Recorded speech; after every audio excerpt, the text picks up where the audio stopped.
వికారాబాద్ మహిళా హత్య కేసులో సంచలన విషయాలు వెలుగులోకి వస్తున్నాయి.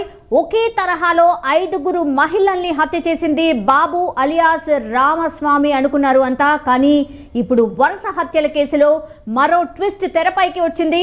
రామస్వామి తమ్ముడు ఈ వరుస హత్యలకు కారణమని పోలీసులు అయితే అనుమానం వ్యక్తం చేస్తూ ఉన్నారు. ఒంటరి మహిళల్ని టార్గెట్ చేసి హత్యలు చేసినట్టు కూడా పోలీసులు ఒక అంచనాకైతే వచ్చారు. మా స్పెషల్ కరెస్పాండెంట్ రాఘవ జాయిన్ అవుతున్నారు. రాఘవ, అసలు ఈ కేసులో ఏం జరిగింది? ఒకరు అనుకున్నారు కానీ కాదు, ఇప్పుడు వేరే వాళ్ళ పేరు బయటకు వస్తోంది. ఏం జరిగింది ఈ కేసులో? వికారాబాద్ హత్య కేసుకు సంబంధించినటువంటి దర్యాప్తుని పోలీసులు వేగవంతం చేసి దాదాపు అక్కడ ఉన్నటువంటి పూర్తి స్థాయిలో అన్ని టీంలను ఏర్పాటు చేసి సీసీ కెమెరాలు అదేవిధంగా అక్కడ ఉన్నటువంటి టవర్ లొకేషన్స్ ఆధారంగా నిందితుని పట్టుకోవడం జరిగింది. మొత్తంగా కూడా ఈ కేసులో చూసుకున్నట్లయితే మొదటగా సీరియల్ కిల్లర్ రామస్వామి అని చెప్పేసి కూడా అనుమానం వ్యక్తం చేయడం జరిగింది అక్కడ ఉన్నటువంటి గ్రామస్తులు, పోలీసులు కూడా.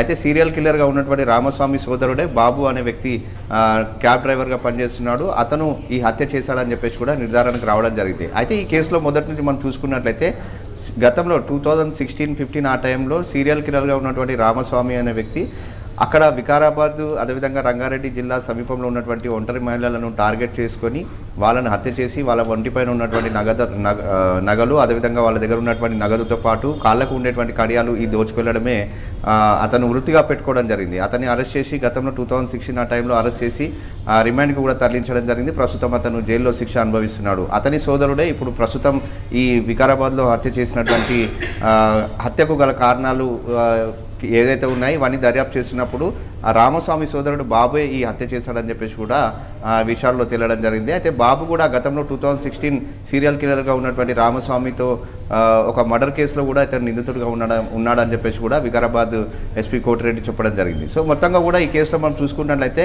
సీరియల్ కిల్లర్గా ఉన్నటువంటి తన సోదరుడు బాటలోనే ఇతను బాబు కూడా అదే ప్రయాణం చేస్తున్నాడని చెప్పేసి కూడా స్పష్టంగా అర్థమవుతుంది.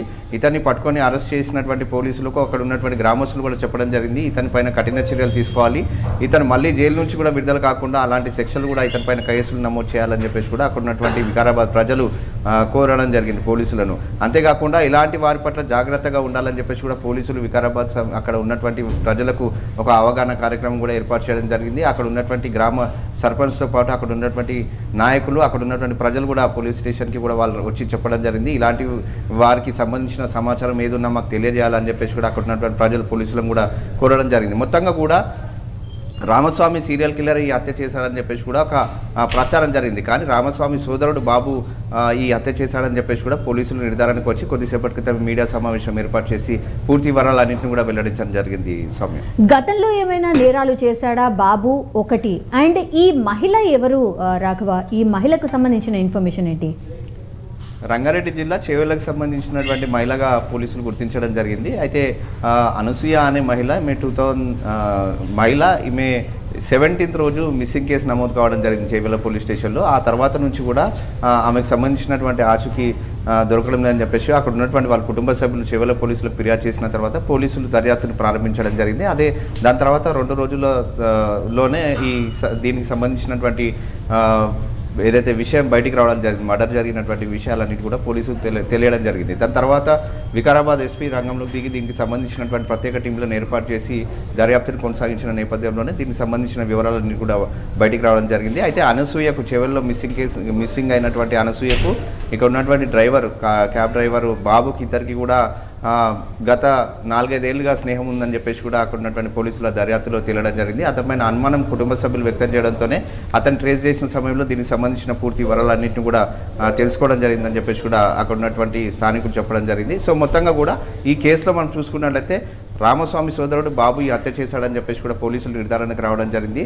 అంతేకాకుండా ఈ మిస్సింగ్ కేసులో మిస్సింగ్ అయినటువంటి అనసూయకు ఈ బాబుకి ఇద్దరికి మధ్య కూడా 4-5 ఏళ్ళుగా స్నేహం ఉంది కాబట్టి వీళ్ళిద్దరి మధ్య బయటికి వెళ్ళిన తర్వాత వీళ్ళిద్దరి మధ్య గొడవ జరిగింది. దాని తర్వాత ఆమెను హత్య చేసి తర్వాత ఆమె ఒంటిపైన ఉన్నటువంటి నగలు అదేవిధంగా కాళ్ళకు ఉన్నటువంటి కడియాలను కూడా తీసుకుని వెళ్ళడం జరిగిందని చెప్పేసి కూడా పోలీసులు చెప్తున్నారు. రాఘవ, మొత్తం మీద అయితే వికారాబాద్ మహిళ హత్య కేసులో సంచలన విషయాలైతే వెలుగులోకి వచ్చిన సిట్యుయేషన్. ఒకే తరహాలో 5గురు మహిళల్ని హత్య చేసింది బాబు అలియాస్ రామస్వామి అనుకున్నారు. కానీ ఇప్పుడు వరుస హత్యల కేసులో మరో ట్విస్ట్ తెరపైకి వచ్చింది. రామస్వామి తమ్ముడు ఈ వరుస హత్యలకు కారణమని ఒక అనుమానం అయితే వ్యక్తమవుతోంది. ఈ కేసుకి సంబంధించి ఎస్పీ కోటిరెడ్డి హత్య వివరాలు వివరించారు. ఒకసారి ఆయన ఏం మాట్లాడారు ఒకసారి చూద్దాం. ఈ నెల 15వ తారీఖు సంక్రాంతి పండుగ రోజు వికారాబాద్ టౌన్ పోలీస్ స్టేషన్ పరిధిలో ఉన్నటువంటి పుల్మద్ది గ్రామంలో ఒక అన్ఐడెంటిఫైడ్ డెడ్ బాడీ పార్షియల్గా కాల్చివేసి ఉందని చెప్పేసి ఆ గ్రామ సర్పంచ్ అయినటువంటి తిమ్మాపురం మాధవరెడ్డి గారు పోలీస్కి కంప్లైంట్ ఇవ్వడం జరిగింది. ఇచ్చిన వెంటనే ఇమీడియట్గా ఆ రోజు నేను సెలవులో ఉన్నాను. అడిషనల్ ఎస్పీ గారు ఇక్కడ ఇన్ఛార్జి ఉన్నారు. అడిషనల్ ఎస్పీ గారు, టౌన్ డిఎస్పీ నరసింహులు అండ్ మన శ్రీనివాస్ కూడా యాక్చువల్ లీవ్లో ఉండే. అప్పుడు ఆంజనేయులు మోహన్పేట సిఐ ఇన్ఛార్జి ఉన్నారు. వీరందరూ కూడా ఇమీడియట్గా సీన్ విజిట్ చేయడం, డాగ్ స్క్వాడ్ని పిలిపించడము, అక్కడ ఉన్నటువంటి ఎవిడెన్స్ అంతా కూడా కలెక్ట్ చేయడము, ఇమ్మీడియట్గా లుక్అవుట్ నోటీసు పంపించడము. ఇక్కడ చుట్టుపక్కల మన జిల్లాలో కాకుండా సైబరాబాద్ కమిషనరేటు, సంగారెడ్డి, పక్కన ఉన్నటువంటి బీదరు, గుల్బర్గా, ఈ అన్ని ప్లేస్లకు కూడా మేము ఇన్ఫర్మేషన్ ఇచ్చి ఈ ఐడెంటిఫైడ్ డెడ్ బాడీ గురించి సేకరించిన ఆధారాలతో సహా పంపించడం జరిగింది. ఆ రోజు నుంచి ఈ రోజు వరకు కూడా దాని టాప్ ప్రయారిటీ పెట్టుకొని ఈ కేసుని ఛేదించడం జరిగింది. ఇందులో అంటే అన్ని పోలీస్ స్టేషన్కి మనకి ఇన్ఫర్మేషన్ ఇచ్చి లుక్అవుట్ నోటీసులు పంపించడం ద్వారా మనకి ఆ రోజు పేపర్ కూడా కవరేజ్ లేకపోయే, పండగ హాలిడే కావటం వల్ల వీటన్నిటి రీత్యా మనకి ఒక 48 అవర్స్ పట్టింది ఈ కేసుని మనం ఛేదించడానికి. 17వ తారీఖు చేవెళ్ళలో ఒక మిస్సింగ్ కేసు కంప్లైంట్ ఇవ్వడం జరిగింది వాళ్ళ కుటుంబ సభ్యులు. దాన్ని ఆధారం చేసుకొని ఇమీడియట్గా వాళ్ళు మాకు సమాచారం ఇవ్వగానే సిఐ అక్కడికి వెళ్ళి ఆ కేసు వివరాలు సేకరించి ఆ కుటుంబ సభ్యులతో మాట్లాడిన తర్వాత ఆ డెడ్ బాడీని గుర్తించడం జరిగింది. ఎర్రోళ్ళ అనసూయ అని చెప్పేసి, సుమారుగా ఏజీ 30 నుంచి 35 సంవత్సరాలు ఉంటుంది.